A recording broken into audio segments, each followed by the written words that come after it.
সরকার কোনো জনতুষ্টবাদী সিদ্ধান্তে বিশ্বাসী নয়, বরং দেশের স্বার্থে দীর্ঘমেয়াদী কাজ করছে বলে জানিয়েছেন তথ্য ও সম্প্রচার মন্ত্রী। সচিবালয়ে নিজ দপ্তরে সাংবাদিকদের সাথে আলাপকালে তিনি একথা বলেন। জ্বালানি তেলের মূল্যবৃদ্ধি প্রসঙ্গে তথ্যমন্ত্রী বলেন, আন্তর্জাতিক বাজারে দাম বাড়লেও সরকার জ্বালানির দাম বাড়ায়নি। সরকার এই বিষয়ে একটি বিশেষজ্ঞ পরামর্শক কমিটি গঠন করেছিল।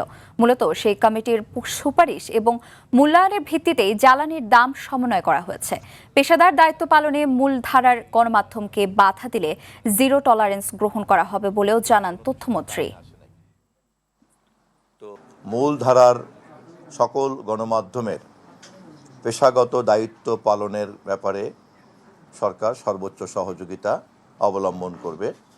এক্ষেত্রে মূলধারার গণমাধ্যমের পেশা চর্চার ক্ষেত্রে কোনো ধরনের কোনো অনৈতিক বাধাকে আমরা মোকাবেলা করার ক্ষেত্রে জিরো টলারেন্সের নীতি অবলম্বন করব।